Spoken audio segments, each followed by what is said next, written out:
Uma proposta de emenda constitucional que elimina a exigência do licenciamento ambiental para o início de obras com impacto no meio ambiente já foi aprovada pela Comissão de Constituição e Justiça e deve ser analisada pelo plenário. A medida, no entanto, é polêmica. Pelo texto, uma obra poderia ser iniciada apenas com a apresentação do estudo de impacto ambiental feito pelo empreendedor, sem haver, posteriormente, a possibilidade de interromper ou cancelar o empreendimento. A proposta passou pelo crivo da Comissão de Constituição e Justiça, mas, segundo o Ministério Público Federal, o projeto fere a Constituição. A Constituição Federal garante que toda e qualquer situação, questão, enfim, tudo deve ter a possibilidade de ser levado ao exame do Poder Judiciário. E essa proposta de emenda à Constituição veda que o Poder Judiciário, uma vez iniciada a obra, suspenda ou cancele essa mesma obra ou atividade. O licenciamento ambiental é dividido em 3 etapas. A primeira é o estudo de impacto ambiental. Apresentado pelo empreendedor, deve mostrar a viabilidade do projeto e as medidas para compensar possíveis desgastes ao meio ambiente. Esse estudo tem que ser aprovado pelo órgão competente federal ou estadual. Cumprida essa etapa, o empreendedor recebe a licença de instalação, que permite o início da obra. A licença de operação é a última etapa. Nesta fase, o empreendimento passa por uma vistoria, que deve comprovar o cumprimento de todas as exigências e detalhes técnicos. Só a partir daí, o empreendimento está liberado. Mas, se a mudança for aprovada, a obra poderá ser iniciada já na primeira etapa, apenas com a apresentação do estudo de impacto ambiental e sem o aval do órgão competente.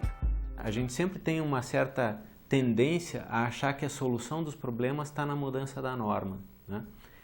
Quando, na verdade, uma parte significativa está na necessidade de você melhorar os procedimentos de tramitação, diminuindo a subjetividade, padronizando os termos de referência para os estudos ambientais.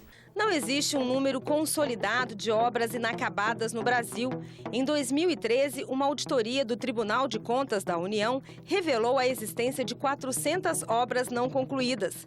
Segundo essa consultora, o licenciamento ambiental é um dos principais motivos de interrupção de obras. O licenciamento ambiental é, de fato, um grande problema, né, para fins de cumprimento de prazos.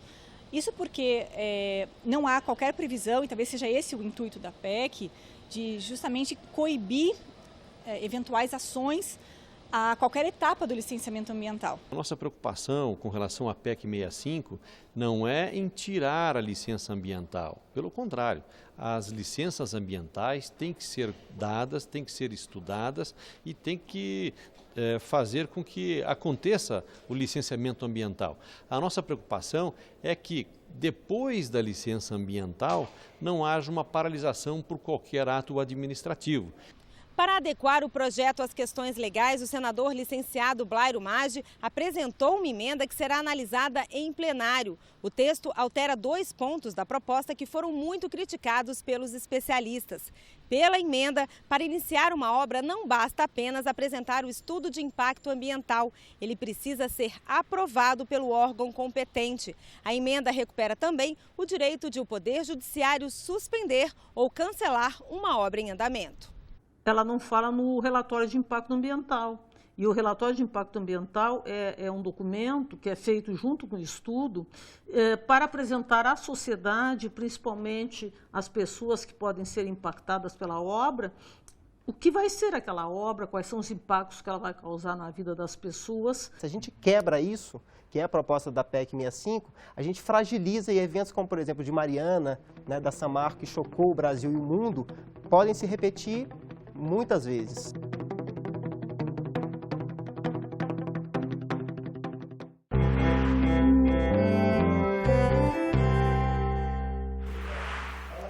26 milhões de toneladas de alimentos são desperdiçadas todos os anos no Brasil, ao mesmo tempo em que mais de 7 milhões de brasileiros passam fome. Os dados são da Embrapa e do IBGE.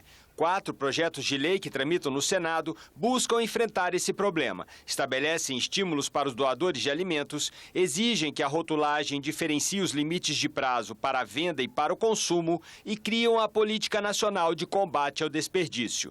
O representante da Embrapa explicou que metade das perdas de alimentos no país acontece no manuseio e no transporte e 30% nas centrais de abastecimento. Essa aí é uma lista das principais causas de perdas que nós temos, né? Manuseio inadequado no campo, vocês vão ver isso nas fotos. O uso de embalagens inadequadas, o transporte é totalmente inadequado. Comercialização a granel.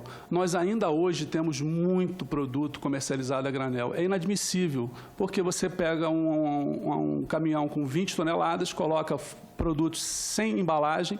Os produtos, quando chegam em distâncias enormes, que saem do Nordeste e vão até o Sul e Sudeste, chegam lá em condição já difícil de ser comercializado. Eu estive outro dia vendo uma plantação de soja em Tupanciretã. De Tupanciretã até chegar à cidade, é uma coisa horrorosa a estrada. Então, o que se perde ali, e como é que nós vamos regular isso? A pesquisadora da UNB revelou que os índices de perda de alimentos nos restaurantes do país também são elevados. A literatura recomenda que um fator de correção de uma alface não passe de 1,1. O que significa? Que em 11 quilos de alface eu vou aproveitar 10. Né? A gente tem unidades que chegam a ter desperdícios de fator de correção de 2 e 3. Ou seja, eu começo com 3 pés de alface para terminar com 1. Limpo. Então, esse é o desperdício dentro de um restaurante, muitas vezes, principalmente quando é época de chuva, em que esses folhosos chegam mais danificados. Os senadores ainda esclareceram dúvidas. Por exemplo, em que condições as sobras de restaurantes podem ser doadas. Sair do produto da cozinha, para a gente deixar isso claro. A senhora acha que não pode ser doado?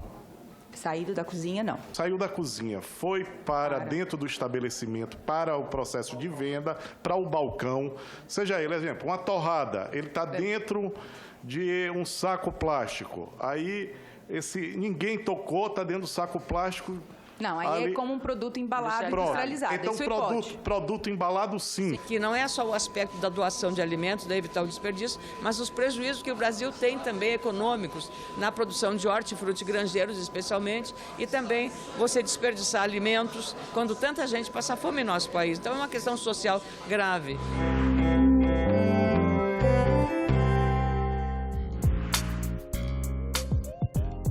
Entre os dias 16 e 18 de agosto, acontece em São Paulo o Congresso Nacional de Saneamento e Meio Ambiente, o AESABESP, que vai ser realizado no Pavilhão Vermelho Expo Center Norte.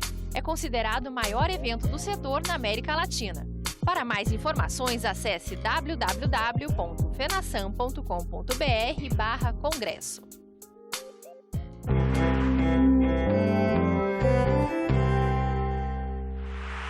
O Jardim Botânico de Brasília presta sua homenagem aos povos indígenas do Cerrado brasileiro. A trilha indígena Craô, inaugurada em maio, é uma viagem pelos costumes e pelo habitat dos primeiros moradores do coração do Brasil.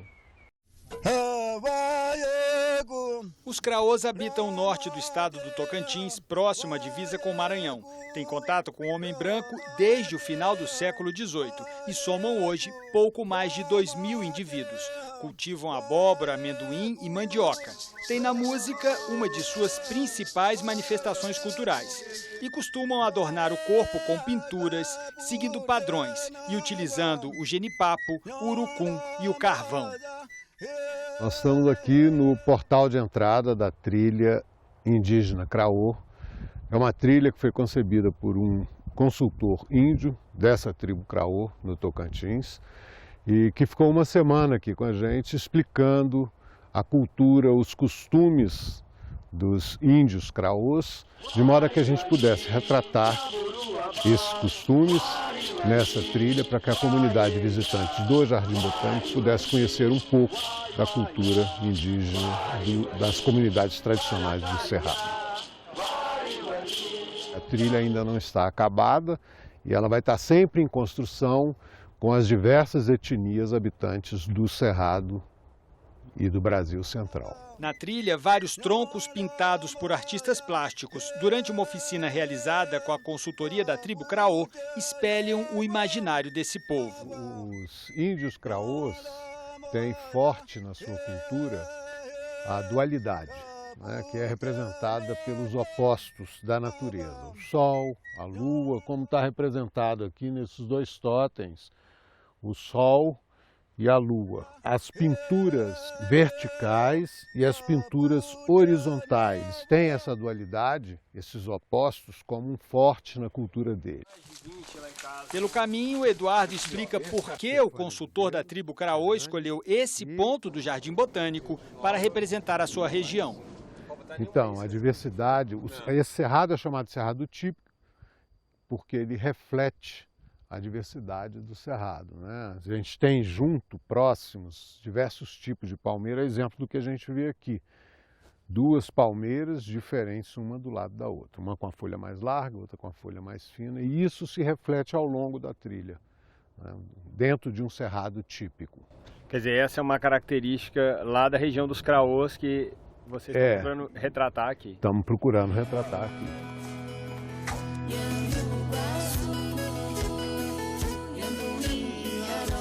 Mas aqui você tem espécies do cerrado, cerrado seco mesmo, né? Essas espécies. E você chega a ter espécies do cerrado mais úmido, de mata, de cerrado denso, né? Aqui foram plantadas 1.700 árvores que representam de alguma forma a cultura Craô. E esse exemplar aqui é o exemplar de urucum que eles utilizam na pintura corporal. Essa palmeira é a abacaba, é a palmeira mais importante na alimentação dos Craôs e ela não ocorre por aqui. Ela ocorre lá na região pré-amazônica, entre o Cerrado e a Amazônia.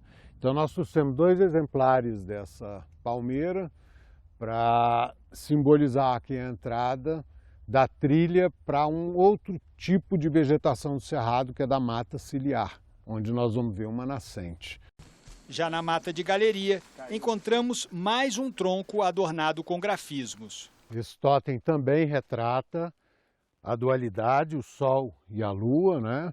Foi feita pela Estefânia Viveiro Fernandes e tem pendurado aqui o chamado pau da chuva, que é usado por algumas tribos do Cerrado para invocar a chuva, né? Depois de caminhar por cerca de 40 minutos na trilha Craô, a gente chega aqui até este ponto na nascente do córrego Cabeça de Viado, um dos formadores do Lago Paranoá. A trilha termina aqui. Desse ponto, a gente faz o caminho de volta para a sede do Jardim Botânico, não é isso, Eduardo? É, exato. Nós estamos aqui num espaço que é de preservação permanente. Esse espaço, por enquanto, está podendo ser visitado da forma como está, mas nós temos a ideia de colocar aqui um tablado para que não haja o contato das pessoas que venham visitar com a nascente do córrego Cabeça de Viado. Aqui o ambiente é de pedra, então ele ainda suporta um pisoteio leve, mas é uma área de preservação permanente, portanto não deve ser e não deve sofrer ação humana. E aqui na nascente do córrego Cabeça de Viado, na trilha Craô, dentro do Jardim Botânico de Brasília, é que a gente encerra essa edição do Ecocenado. Você pode entrar em contato com a gente pelo telefone 0800 61 2211 ou pela internet. O endereço é ecocenadotv@senado.leg.br. Até o próximo programa.